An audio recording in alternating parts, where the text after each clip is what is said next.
بسم الله الرحمن الرحيم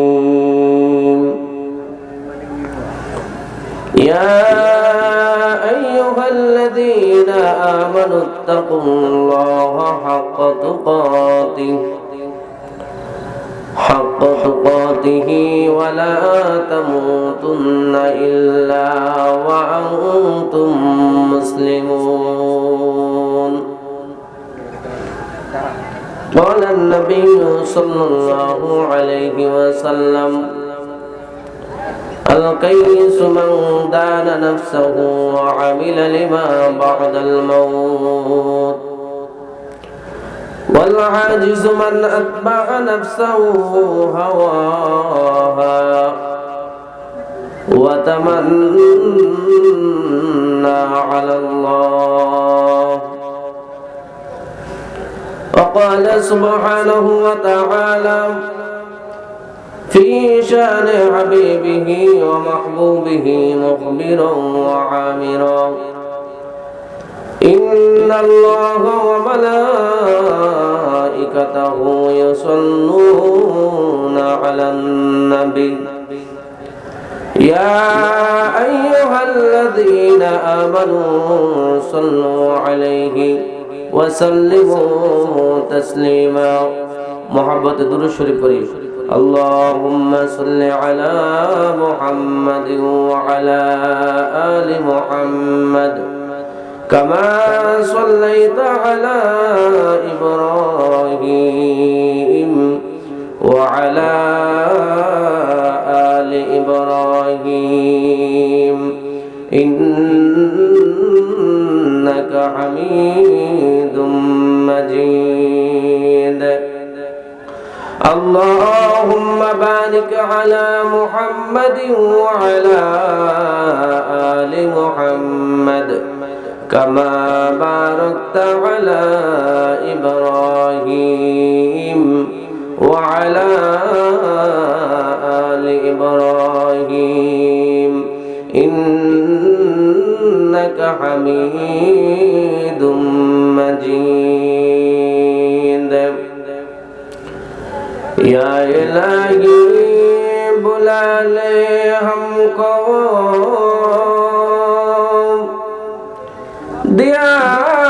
दियारे Medina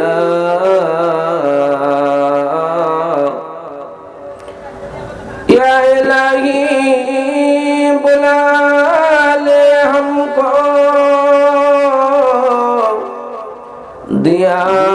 दियारे Medina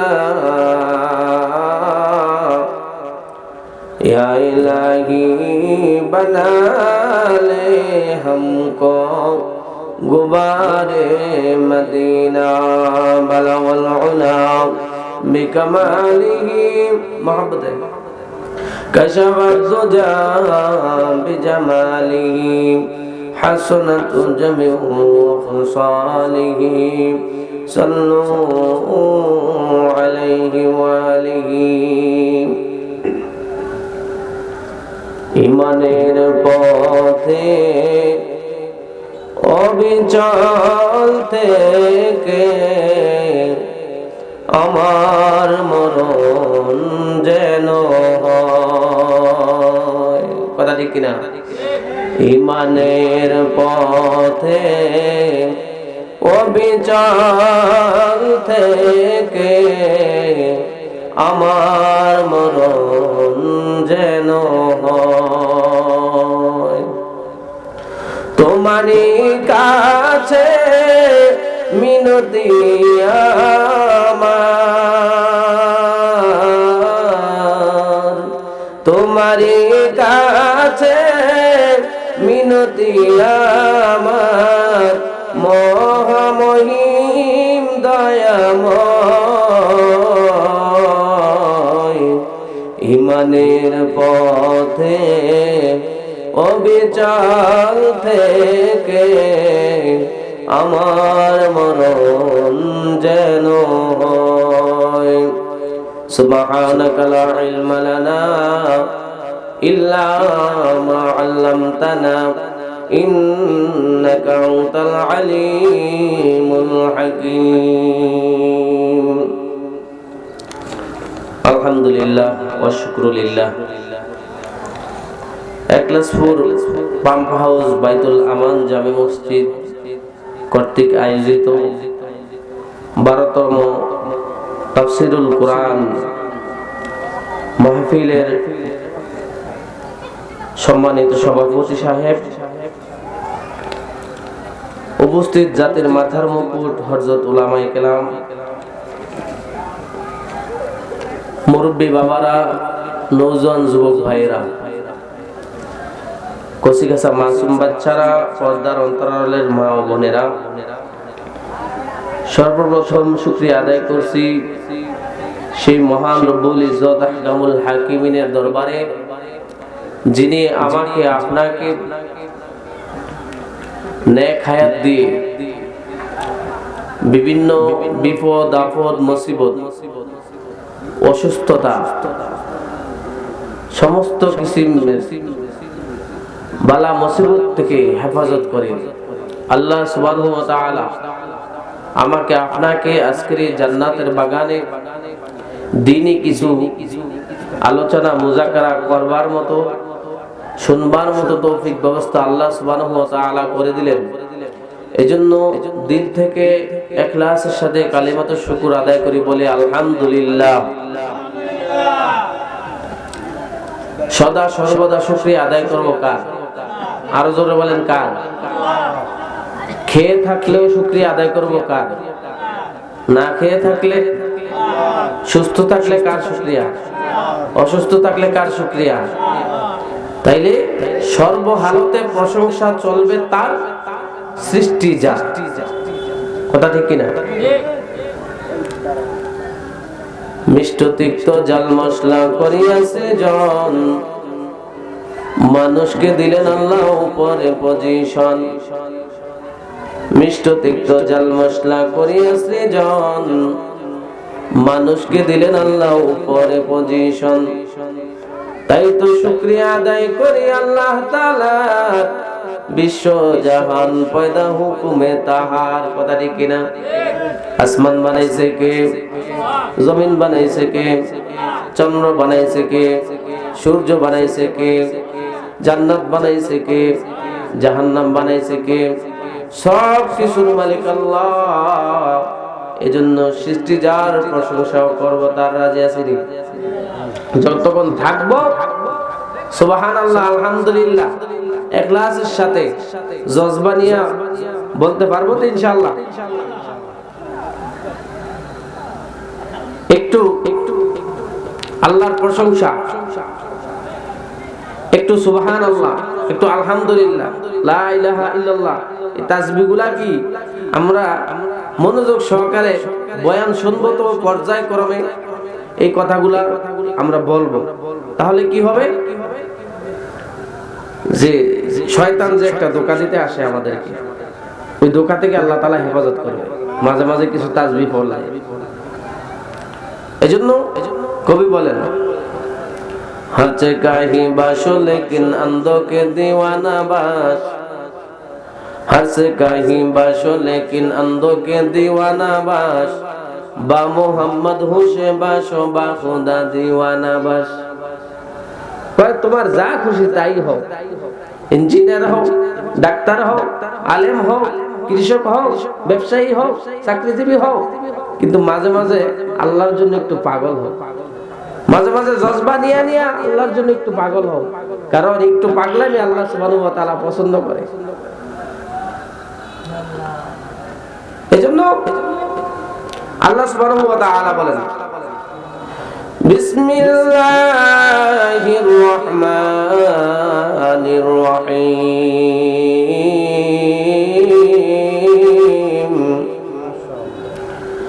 লা in শাকারতুম লাযীদান্নাকুম ওয়া লা ইন কাফারতুম ইন্না আযাবী লাশাদীদ।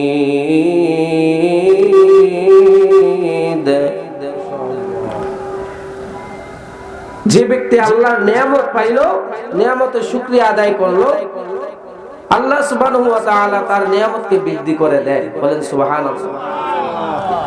আর যে ব্যক্তি আল্লাহর নিয়ামত ভোগ করলো, আল্লাহর নিয়ামত পাইলো, কিন্তু নিয়ামতের শুকরিয়া আদায় করলো না, আল্লাহ সুবহানাহু ওয়া তাআলা তার কাছ থেকে নিয়ামতকে ছিনিয়ে নেয় এবং তার জন্য শক্ত আযাবের ব্যবস্থা করে রাখে।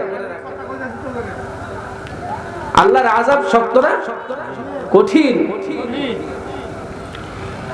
ইন্না বাতশা রাব্বিকা লাশাদীদ ইন্নাহু হুয়া ইউবদিউ ওয়া ইউঈদ। আল্লাহু আকবার। ইন্না বাতশা রাব্বিকা লাশাদীদ, আল্লাহর ধরা, আল্লাহর আযাব বড় কি শক্ত। এজন্য যতক্ষণ থাকবো দুনিয়াতে প্রশংসা একমাত্র আল্লাহর জন্য হবে। কার জন্য? আলহামদুলিল্লাহি রাব্বিল আলামিন। সূরাতুল ফাতিহার মধ্যে আমরা পড়ি না? যাই হোক, মরণ পর্যন্ত আল্লাহ সুবহানাহু ওয়া তাআলা আমাদেরকে যে হালতেই রাখুক না কেন, সদা সর্বদা আল্লাহ তাআলার প্রশংসা করব তো ইনশাআল্লাহ। আয়াতে কারিমা তেলাওয়াত করেছি সূরাতুল আলী ইমরানের 102 নম্বর আয়াত।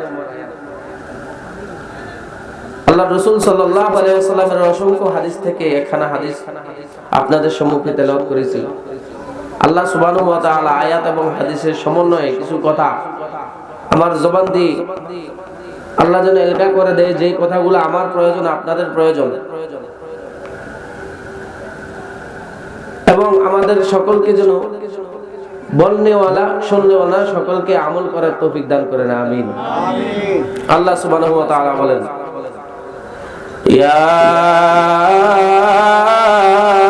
আইয়ুহাল্লাযীনা আমানুত্তাকুল্লাহ ইত্তাকুল্লাহা হাক্কা তুকাতিহি ওয়া লা তামুতুন্না ইল্লা ওয়া আনতুম মুসলিমুন।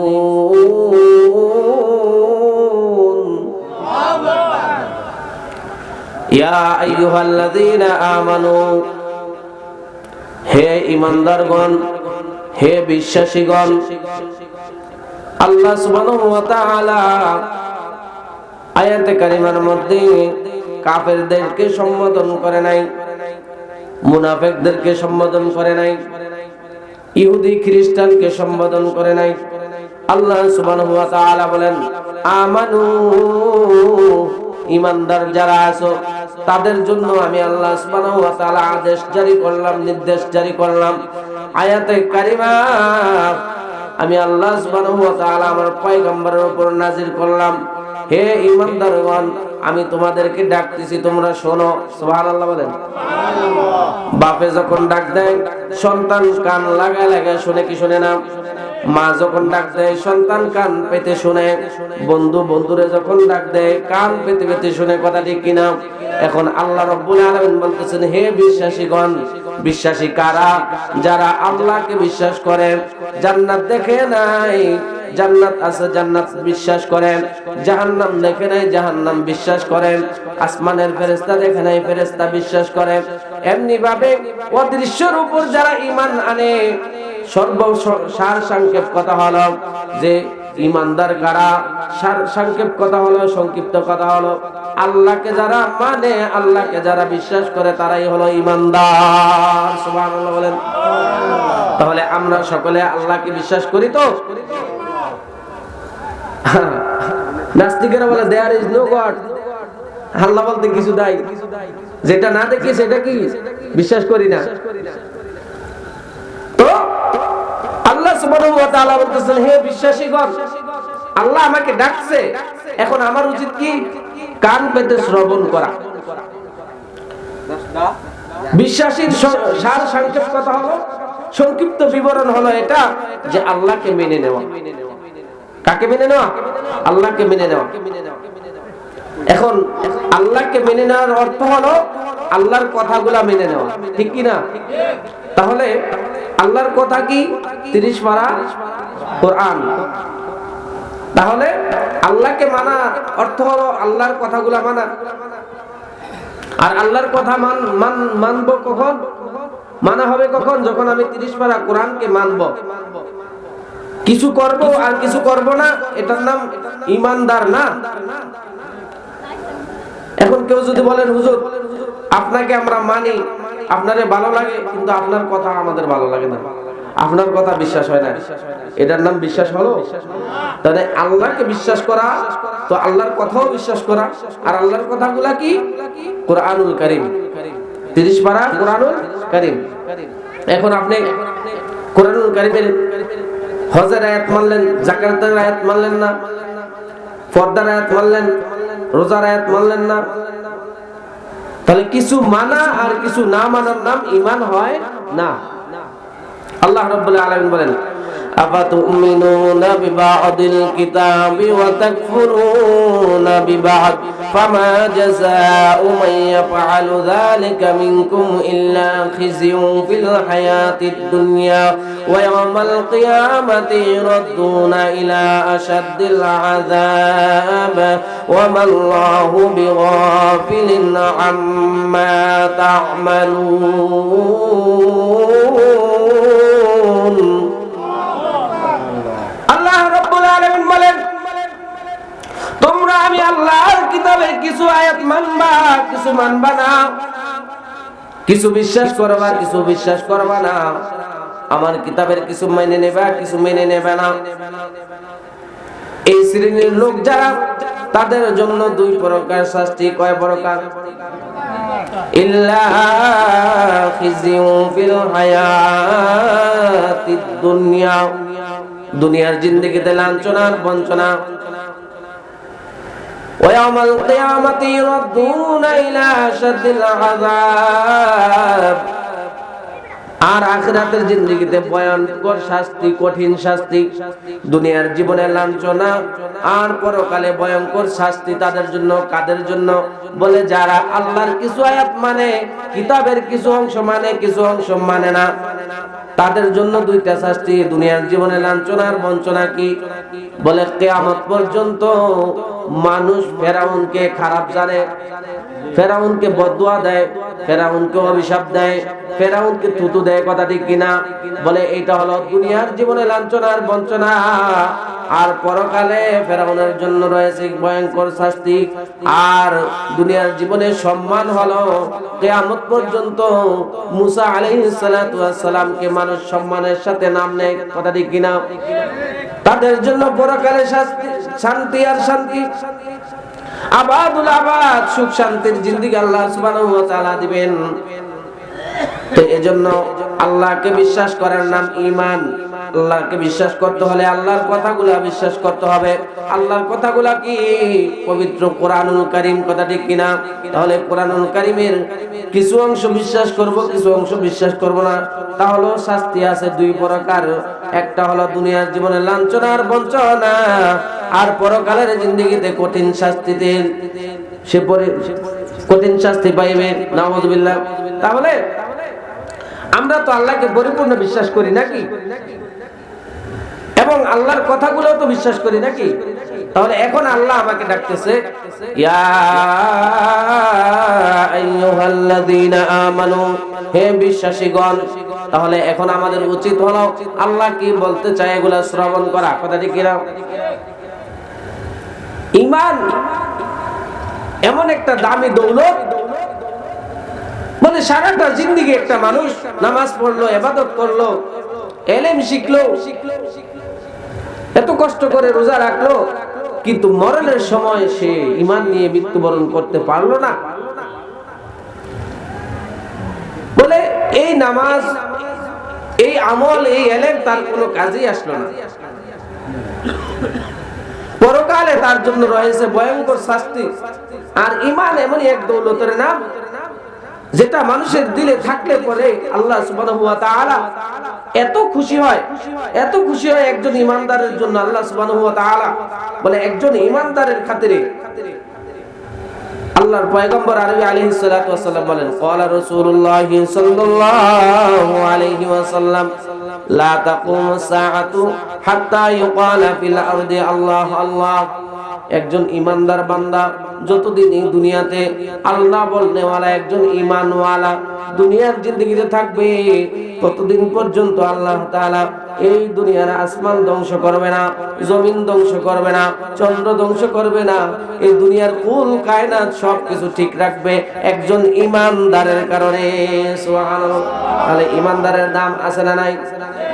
পয়গম্বর আরবি আলাইহিস সালাতু ওয়াস সালাম বলেন, একজন ঈমানদারের জন্য আল্লাহ সুবহানাহু ওয়া তাআলা যেই বালাখানা রাখছেন, এই দুনিয়া মতলব থানার মতো নয়, বাংলাদেশের মতো নয়, ইন্ডিয়ার মতো নয়, আমেরিকার মতো নয়, কুল কায়নাত তামাম পৃথিবীর মতো 10টা পৃথিবীর সমান একটা জান্নাত একজন ঈমানদারের জন্য আল্লাহ সুবহানাহু ওয়া তাআলা বরাদ্দ রেখেছে। তাহলে ঈমানদারের দাম আছে না নাই? তবে মৌলিকভাবে 5টা জিনিসের উপর ঈমান আনয়ন করা, 7টা জিনিসের উপর ঈমান আনয়ন করা।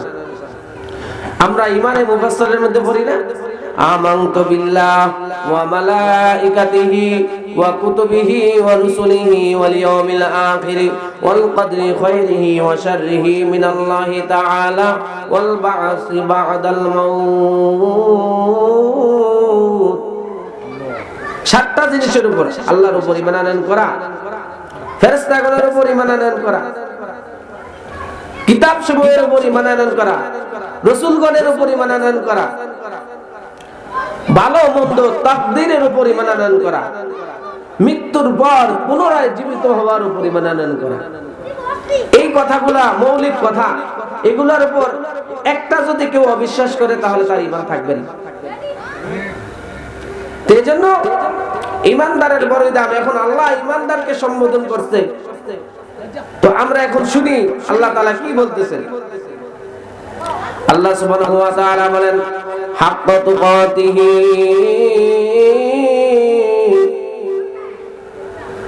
আমি আল্লাহকে ভয় করো। কি করো? শুধু ভয় নয়, যেমনি ভাবে ভয় করার দরকার, যেমনি ভাবে ভয় করা উচিত, ভয় করার মতো ভয় করো। আমরা তো আল্লাহর ভয় নাই, আমাদের দিলের মধ্যে আল্লাহর ভয় নাই। যদি আল্লাহর ভয় আমাদের দিলের মধ্যে থাকতো তাহলে এক ওয়াক্ত নামাজ আমরা নষ্ট করতাম না। আল্লাহর ভয় যদি দিলের মধ্যে থাকতো তাহলে চুরি করতে পারতাম না, ডাকাতি করতে পারতাম না, সুদে লিপ্ত হইতে পারতাম না, জিনায় লিপ্ত হইতে পারতাম না, মদ পান করতে পারতাম না, আল্লাহর হুকুম কখনো নষ্ট করতে পারতাম না যদি আমাদের দিলের মধ্যে আল্লাহর ভয় থাকতো। কথা ঠিক কিনা? একজন মানুষ তার দিলের মধ্যে যদি আল্লাহর ভয় ঢুকায় দেয় তো সে পানির নিচে গিয়েও কোনো গুনাহ করতে পারবে না। সে জঙ্গলের মধ্যে বদ্ধ ঘরের মধ্যে থাকা, যেখানে কেউ দেখে না, কেউ শুনে না, কেউই নাই, ওই জায়গার মধ্যেও সে কি আল্লাহকে ভয় করবে। তো আল্লাহকে ভয় করা এমনি ভাবে ভয় করা। আজকে চেয়ারম্যান সব বিচারে বসলে চেয়ারম্যানের সামনে আসামি গিয়ে কেমন ভয় পায়। তারপরে যখন এই ইউনিয়ন ভিত্তিক বিচার, গ্রাম্য বিচার থেকে যখন আদালতে মামলা চলে যায়, জজ সাহেবের সামনে কেমন নত হইয়া দাঁড়ায়। ভয় থাকে কি থাকে না? আজকে যদি দেশের রাষ্ট্রপতি আমাকে দাওয়াত দেয়, রাষ্ট্রপতির সামনে সর্বোচ্চ আদব কায়দা, কি বলেন, নম্রতা, ভদ্রতা, কথার মধ্যে এমন শালীনতা থাকবে যে রাষ্ট্রপতি যাতে আমার কথা দ্বারা কোনো বেজার না হয়, এরকম ভয় নিয়ে নিয়ে রাষ্ট্রপতির সামনে আমরা দাঁড়াই। কিন্তু যিনি সারা দুনিয়ার অধিপতি, সারা দুনিয়ার মালিক, কুল কায়নাতের মালিক মহান রব্বুল আলামিন, তার সামনে আমাকে দাঁড়াতে হবে, সেই ভয় আমার নাই। আমি দুনিয়াতে বিচরণ করতেছি, আল্লাহ চাইলে মুহূর্তেই আমাকে ধ্বংস করতে পারে, কিন্তু আল্লাহ সুবহানাহু ওয়া তাআলা রহমান নামের খাতিরে, গফফার নামের খাতিরে আমাকে আপনাকে সাথে সাথে বিচারের শাস্তি, বিচারের আওতায় নেয় না, শাস্তি প্রদান করে না। এই কারণে একজন ঈমানদারের দিলের মধ্যে সর্বোচ্চ ভয় থাকবে একমাত্র আল্লাহ। কথা ঠিক কিনা? ইত্তাকুল্লাহ, আল্লাহকে ভয় করো। তুকাতিহি, যেমনি ভাবে ভয় করার দরকার। তাকওয়া যার দিলের মধ্যে আছে সে আল্লাহকে ভয় করে। তাকওয়া এমন এক দৌলত, ভয়ভীতি এমন এক দৌলত যেটা হাসিল হলে পরে মানুষ নেক আমল ছাড়ে না, গুনার কাজ করে না। তাকওয়া এমন এক দামি দৌলত যেটা হাসিল হইলে পরে আল্লাহু আকবার, মানুষের দুনিয়ার জিন্দেগিতেও কামিয়াবি, পরকালের জিন্দেগিতেও কামিয়াবি। সুবহানাল্লাহ।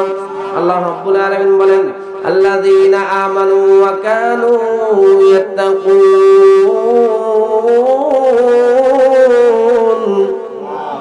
লাহুমুল বুশরা ফিল হায়াতিদ দুনিয়া ওয়া ফিল আখিরাহ।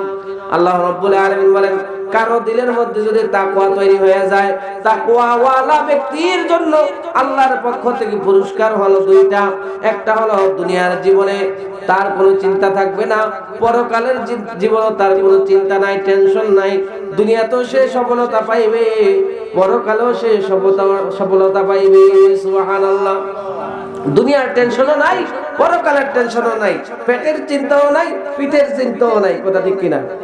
দুনিয়াও পাইয়া যাবে, আখিরাতও পাইয়া যাবে। দুনিয়া পাইলে কি হয়? বলে দুনিয়া দুনিয়া দুনিয়া করতে যায়া দুনিয়ার লোভ লালসায় পইরা চোর বেটাই কি করে? মসজিদে জুতো চুরি করে মুসল্লিদের। কথা ঠিক কিনা? কেন করছে? পেটের দায়ে করছে। কিন্তু ধরা পড়লে যে পিঠের অবস্থা খারাপ হইব, এই চিন্তা আছে? তাহলে পেটের জন্য পিঠের চিন্তা নাই, ধরা পড়লেও পিঠের অবস্থা কি ভালো নাই। তো এই কারণে যারা মুত্তাকি হবে তাদের জন্য কি বলে, লাহুমুল বুশরা ফিল হায়াতিদ দুনিয়া ওয়া ফিল আখিরাহ। দুনিয়ার চিন্তাও থাকবে না, পেটের চিন্তাও থাকবে না, পিঠের চিন্তাও থাকবে না, পরকালের শাস্তির চিন্তাও থাকবে না, পরকালে ফেরেশতাদের ডান্ডার বাড়ির চিন্তাও থাকবে না, দুনিয়ার চিন্তাও থাকবে না। সুবহানাল্লাহ। তাহলে তাকওয়ার দরকার আছে না নাই? আল্লাহ রাব্বুল আলামিন অন্যত্র বলেন, ومن يتق الله يجعل له مخرجا ويرزقه من حيث لا يحتسب। তোমরা যদি তাকওয়াওয়ালা হইতে পারো, ভয়ভীতি যদি তোমরা অর্জন করতে পারো, তাহলে আমি আল্লাহ সুবহানাহু ওয়া তাআলা এমন জায়গা থেকে তোমাদের রিজিকের ব্যবস্থা করব তা তোমরা চিন্তা করেও পাবে না। সুবহানাল্লাহ। তোমরা বলতেই পারবে না তোমার রিজিকের ব্যবস্থা আমি আল্লাহ তাআলা কই থেকে করব। আল্লাহর খাজানাতে অভাব আছে? আল্লাহ কি ধনী না? ধনী তো ধনী, প্রশংসিত ধনী। বলেন সুবহানাল্লাহ। আল্লাহু হুয়াল গনিয়্যুল হামিদ।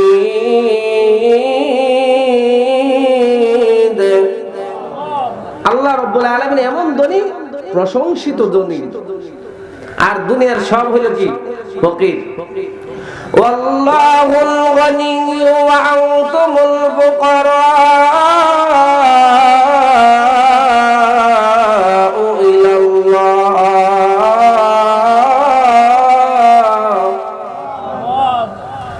আল্লাহ রাব্বুল আলামিন বলেন, ধনী হইলাম আমি আল্লাহ, তোমরা সব ফকিরের দল। তাইলে আল্লাহ যদি ধনী হয়, আল্লাহর খাজানাতে অভাব আছে? আল্লাহ দিতে পারবে কি পারবে না? আমরা তো চাইতে জানি না। আল্লাহ রাব্বুল আলামিন বলেন, উদউনি আস্তাজিব লাকুম। আমাকে ডাকো, আমি তোমার ডাকে সাড়া দিব। আমার কাছে চাও, আমি আল্লাহ তাআলা তোমার চাওয়াকে পূরণ করে দিব। ও মানুষ, আজকে কার কাছে চাও? ভাইয়ের কাছে চাও।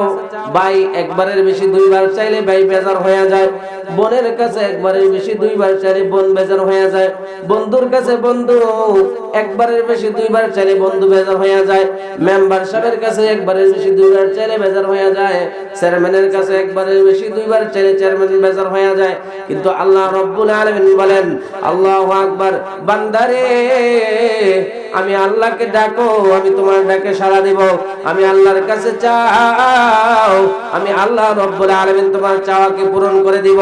আল্লাহর কাছে যত চাওয়া হয় আল্লাহ সুবহানাহু ওয়া তাআলা বেজার হয় না। আল্লাহ যত চায় বান্দা তত বান্দার প্রতি খুশি হয়ে যায়। তাহলে তাকওয়া হইলে দুনিয়ার টেনশনও নাই, আখিরাতের টেনশনও নাই, রিজিকের টেনশনও নাই। আল্লাহ তাআলা বেহিসাবি রিজিক দান করবে, কথা ঠিক কিনা? তাইলে বিগয়রি হিসাব, হিসাব ছাড়া আল্লাহ সুবহানাহু ওয়া তাআলা রিজিক দিতে পারে কি পারে না? ওয়া তারযুকু মান তাশাউ বিগয়রি হিসাব।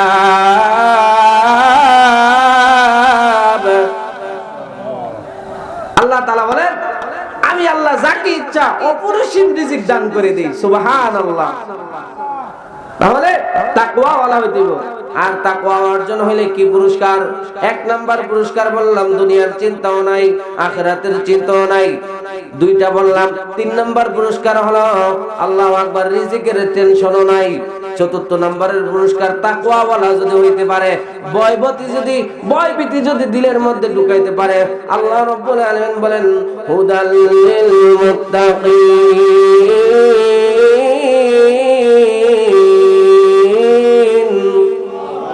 হেদায়েত দিয়ে দিব। কি দিব? তাইলে তাকওয়া ওয়ালা হওয়া দরকার আছে না নাই? ভয়ভীতি থাকার দরকার আছে না নাই?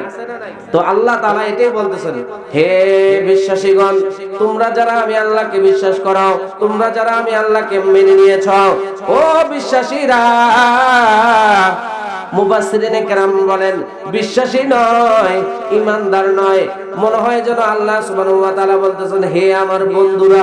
সুবহানাল্লাহ। হে ঈমানদারেরা না। মুফাসসিরিনে কেরাম তাফসীর করেছেন যে হে আমার বন্ধুরা। ঈমানদার যারা তারা আল্লাহর কি বন্ধু। যারা ঈমানদার তারাই আল্লাহর বন্ধু, আর যারা আল্লাহর বন্ধু তারাই ঈমানদার। কি বলেন? আমার কথা না, আল্লাহ সুবহানাহু ওয়া তাআলা বলেন আল্লাহু ওয়ালিয়ুল্লাযীনা আমানু ইউখরিজুহুম মিনায-যুলুমাতি ইলান-নূর। নিশ্চয়ই যারা ঈমানদার তারা আমি আল্লাহর বন্ধু। আল্লাহু ওয়ালিয়ুল্লাযীনা আমানু, আমি আল্লাহর বন্ধু হলো যারা ঈমানওয়ালা। তাহলে আয়াতের ব্যাখ্যা কি হবে? ইয়া আইয়ুহাল্লাযীনা আমানু, হে বিশ্বাসীগণ, অথবা হে ঈমানদারগণ, অথবা হে আল্লাহর বন্ধুগণ। হে আমার বন্ধুগণ ডাকতেছে, আল্লাহ আমাকে ডাকতেছে, শোনো। আমি বললাম আল্লাহ আমি শুনতেছি, তুমি বলো। হাক্কা তুকাতিহি, ভয় করো আমি আল্লাহকে। কেমনে ভয় করবা? যেমনি ভাবে ভয় করার দরকার। এজন্য আল্লাহর ভয় যতক্ষণ পর্যন্ত বান্দা বান্দির দিলের মধ্যে থাকবে, চুরি করতে পারবে না, জিনা করতে পারবে না, ডাকাতি করতে পারবে না, আল্লাহু আকবার, কোন গুনার কাজে সে লিপ্ত হইতে পারবে না। কারণ তার দিলের মধ্যে এই কামনা বাসনা যে আমি যেখানে থাকি না কেন আল্লাহ রাব্বুল আলামিন আমাকে দেখতেছেন, আল্লাহ রাব্বুল আলামিনের সামনে আমাকে একদিন দাঁড়াতে হবে, আল্লাহর সামনে আমার এই বিষয়ে হিসাব দেওয়া লাগবে। অতএব যেখানেই থাকি না কেন মুমিন আল্লাহর ভয় নিয়ে দিলের মধ্যে চলাফেরা করবো তো ইনশাআল্লাহ। কেমনে ভয় করা দরকার? আল্লাহু আকবার। বনি ইসরাইলের একটা ঘটনা আছে, ওটা বলবো না এখন, পরে বলবো। যেহেতু মা বোনেরা আছে না পর্দার অন্তরালে, একটা মহিলার ঘটনা বলি সংক্ষিপ্তভাবে। আল্লাহর পয়গম্বরের কাছে এক জিনাকারিনী মহিলা আসছে। মহিলা এসে বলে, পয়গম্বর আমি জিনা করেছি, জিনা করার কারণে আমার পেটের মধ্যে অবৈধ বাচ্চা হয়েছে। ও পয়গম্বর, আর দুনিয়ার জমিনে থাকতে চাই না, জিনা করে ফেলেছি, বড় অপরাধ করে ফেলেছি। আমি মুখ কিভাবে আল্লাহর সামনে দেখাইব? এখন আমার দিলের মধ্যে বড় ভয়। ও পয়গম্বর, আপনার কাছে আসলাম, আপনি আমাকে একটা বিচারের ফয়সালা দিয়ে দেন, আমার বিচারটা করে দেন, আমাকে পবিত্র করে দেন। কারণ এই গুনাহ নিয়ে আল্লাহর কবরে যাইতে চাই না, আল্লাহর সামনে এই জিনাকারী হইয়া দাঁড়াইতে চাই না। নবীজি বলেন, ঠিক আছে, তোমার এখন বিচার হবে না, তুমি চলে যাও, বাড়িতে চলে যাও। বাচ্চা যেই দিন প্রসব হইবে ওই দিন আসবা, প্রসব হওয়ার পর বাচ্চা নিয়ে আসবা, তাহলে তোমার বিচার করব। মহিলা, জিনাকারিনী মহিলা বাড়িতে যায়, বাচ্চা প্রসব হয়। প্রসব হওয়ার পর এবার বাচ্চাকে কোলে নিয়ে আল্লাহর পয়গম্বরের কাছে আসে, পয়গম্বর এখন একটু বিচারটা করে দেন, কারণ গুনাহ নিয়ে আর দুনিয়ার জিন্দেগিতে থাকতে চায় না। ও নবীজি আমার, আল্লাহর সামনে জিনাকারিনী হয়ে দাঁড়াতে চাই না। এই পাপী মুখ নিয়ে কবরে যেতে চাই না। এই জেনাকারী হইয়া এই দেহ নিয়ে, পাপী দেহ নিয়ে আমি কবরের জিন্দেগিতে যেতে চাই না, আমার বিচারটা করেন। আল্লাহর পয়গম্বর বললেন, এ মহিলা, না না, এখনো তোমার বিচার করা সম্ভব না, কারণ তোমার বাচ্চার খাবার তোমার বুকের স্তনের মধ্যে, অতএব বাচ্চাকে 2 বছর দুধ পান করাও, তারপরে আসবা যখন দুধ ব্যতীত অন্যান্য খাবার তোমার বাচ্চা গ্রহণ করবে, তখন আসবা, তোমার বিচার করে আমি তোমাকে পুত পবিত্র করে দেব। মহিলা 2 বছর দুধ পান করানোর পরে এবার একটা বাচ্চার হাতের মধ্যে একটা রুটি দিয়ে দেয়, রুটি দিয়ে এবার রুটি হাতে কইয়া সন্তানকে কোলে নিয়ে আল্লাহর পয়গম্বরের কাছে আসে। এবার বলে, পয়গম্বর, প্রথমবার আসছে ফিরিয়ে দিয়েছেন, দ্বিতীয়বার আসছে ফিরিয়ে দিয়েছেন, এইবার এই দেখেন, তাকায়া দেখেন আমার বাচ্চা এখন দুধ ব্যতীত অন্য খাবার খাওয়া শুরু করছে। ও নবী, আমার গুনাহ নিয়ে কবরে যাইতে চাই না, জানাকারী হইয়া আল্লাহর সামনে দাঁড়াইতে চাই না, এবার আপনি আমার বিচারটা করেন। এবার পয়গম্বর আরবি আলাইহিস সালাতু ওয়াস সালাম মহিলাকে বিচারের জন্য দাঁড় করাইলেন। সাহাবায়ে কেরামকে বললেন, সাহাবায়ে কেরাম, মহিলাকে এবার পাথর মারো। পাথর মারতেছে সাহাবায়ে কেরাম। সংক্ষিপ্তভাবে বলতেছি, নবীজির নাতি ছিলেন উসামা, নবীজির পালক পুত্র হযরত যায়েদ রাদিয়াল্লাহু তাআলা আনহুর সন্তান ছিলেন। যায়েদ রাদিয়াল্লাহু তাআলা আনহুর সন্তান উসামা ছোট মানুষ, সে সাহাবায়ে কেরামের সাথে তাল মিলিয়ে সেও কি করছে, পাথর নিয়ে এবার ওই মহিলার দিকে নিক্ষেপ করছে। এবার মহিলা পাথরের আঘাত সহ্য করতেছে। উসামার পাথরের আঘাতে মহিলার দেহ থেকে একটু রক্ত এসে উসামার গায়ে লাগে। এবার রাসূল সাল্লাল্লাহু আলাইহি ওয়াসাল্লামের নাতি উসামা দেখতেছেন জেনাকারী মহিলার রক্ত উসামার গায়ে আসছে। এখন সে ধিক্কার জানাইতেছে, কি হইল, কেমন হইল, হায় রে, একজন খারাপ মহিলার গায়ের রক্ত আমার গায়ে এসে লাগলো, ব্যাপারটা ভালো হইল না। সে আফসোস করতেছে, কেমন হইল, কাজটা ভালো হইল না, একটা খারাপ মহিলার রক্ত আমার গায়ে আসলো, হায় হায়। আল্লাহর পয়গম্বর আরবি আলাইহিস সালাতু ওয়াস সালাম ডাক দিয়ে বলে, উসামা রে, কেন আফসোস করো, কেন ধিক্কার দিতেছো? এ উসামা, ও সাহাবায়ে কেরাম, শুনিয়া রাখো, এই মহিলা পাপ করছে ঠিক আছে, জেনা করছে ঠিক আছে, বাচ্চা গর্ভে ধারণ অবস্থায় সে আমার কাছে আসছে বিচারের জন্য, আমি ফিরিয়ে দিয়েছি। এবার বাচ্চা প্রসব হওয়ার পরও সে আসছে, তাকে ফিরিয়ে দিয়েছি।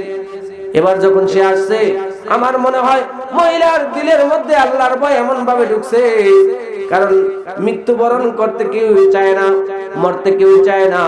দেখেন না, আসামি, খুনের আসামি, দণ্ডপ্রাপ্ত আসামিও বাঁচতে চায়, কথা ঠিক কিনা?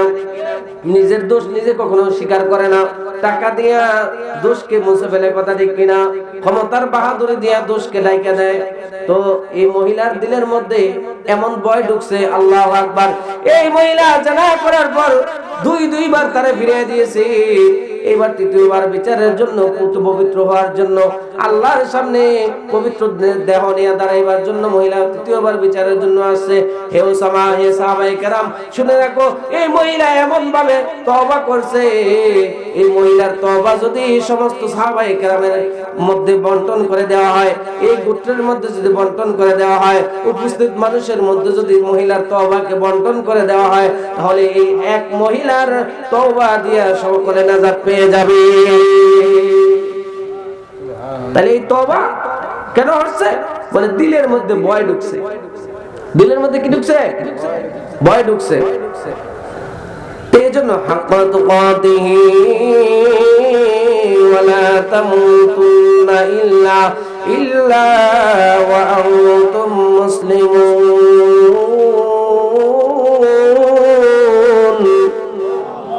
আল্লাহ রাব্বুল আলামিন বলেন, ভয় করো, ভয় করার মতো করো, হাক্কা তুকাতিহি ওয়ালা তামুতুন্না, এবং মৃত্যুবরণ করবা না মুসলমান না হয়ে। আমরা কি মৃত্যুবরণ করব কি করব না? এই কথা কাফের বিশ্বাস করে কি করে না?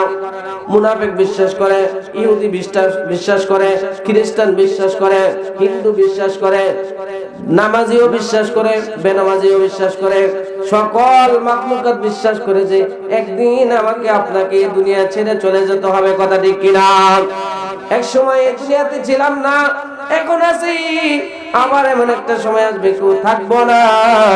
গেলে আর কোনদিন ফিরে আসা সম্ভব হবে না, কথা ঠিক কিনা? এক সময় ছিলাম রুহুর জগতে, আল্লাহু আকবার। ওইখান থেকে আল্লাহ রাব্বুল আলামিন মা বাবার মাধ্যমে আল্লাহু আকবার আমাকে বাপের পৃষ্ঠদেশ থেকে মায়ের রেহেমের মধ্যে, আল্লাহু আকবার, বাপের পৃষ্ঠদেশ থেকে নির্গত এক ফোঁটা নাপাক পানি মায়ের রেহেমের মধ্যে যত্ন কইরা আল্লাহু আকবার নিরাপদ সাইনের মধ্যে আমাকে আপনাকে রুহুর জগৎ থেকে কোথায় আনলেন? মায়ের গর্ভের মধ্যে। এই কথাগুলো আল্লাহ রাব্বুল আলামিন জানিয়ে দিয়েছেন। বিসমিল্লাহির রাহমানির রহিম। ওয়ালাকাদ খালাকনাল ইনসানা মিন সুলালাতিন মিন তিন সুম্মা জাআলনাহু নুতফাতান ফী ক্বারারিন মাকিন ثم خلقنا النطفة علقة فخلقنا العلقة مضغة فخلقنا المضغة عظاما فكسونا العظام لحما ثم أنشأناه خلقا آخر فتبارك الله أحسن الخالقين. الله رب العالمين বলে বান্দা কিছুই ছিল না, মায়ের গর্ভের মধ্যে আমি আল্লাহ তাআলা তোমারে সুন্দর করে বানাইলাম।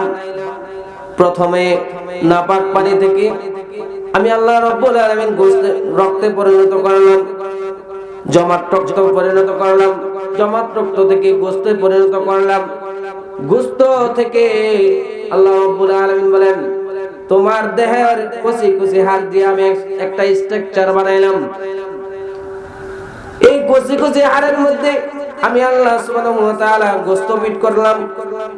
গোশত ফিট করার পরে এবার নিরাপদ একটা জায়গার মধ্যে তোমার আমি আল্লাহ তাআলা লালন পালন করলাম।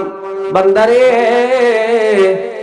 কিছুই ছিল না, তোমার নাম গন্ধ ছিল না, তোমার পরিচয় ছিল না, পরিচয় দেওয়ার মধ্যে কোনো বিষয়বস্তু ছিল না। আল্লাহ রাব্বুল আলামিন বলেন হাল আতা আলাল ইনসানি হিনুম মিনাদ দাহরি লাম ইয়াকুন শাইআম মাযকুরা। মানুষ আজকে পরিচয় দাও, এমপি সাহেব, মন্ত্রী সাহেব, খান সাহেব, বইয়া সাহেব, মোল্লা সাহেব, ইমাম সাহেব, মুফতি সাহেব, পরিচয় লাগাও বান্দা।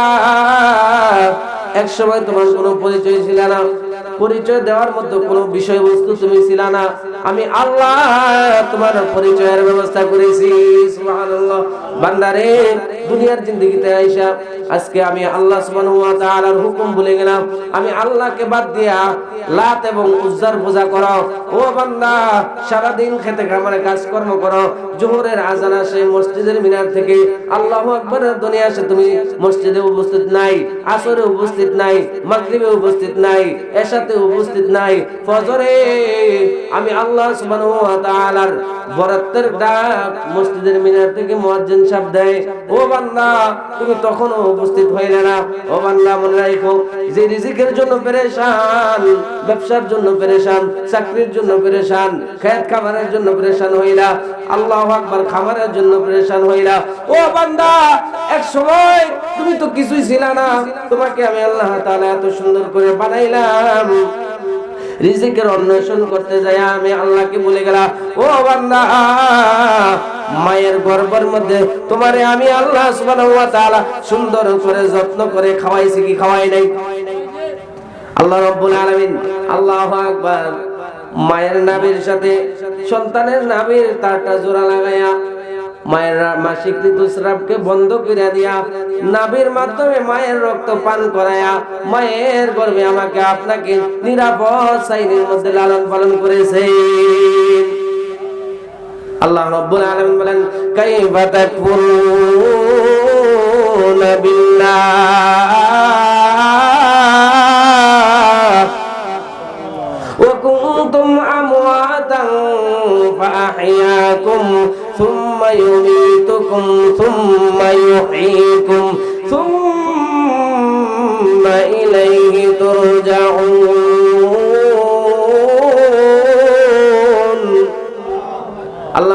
আলামিন বলেন, সিলা তুমি মৃত, কিভাবে আমি আল্লাহর সাথে কুফরি করো? তোমরা ছিলে মৃত, আমি আল্লাহ রাব্বুল আলামিন তোমাদেরকে জীবন দিয়েছি। এ বান্দা মনে রাখবা, আবার তোমাদেরকে আমি আল্লাহ সুবহানাহু ওয়া তাআলা মৃত্যু দান করব। আবার মনে রাখবা, সুম্মা ইউহয়িকুম, তোমাদেরকে জীবন দিব, সুম্মা ইলাইহি তুরজাউন।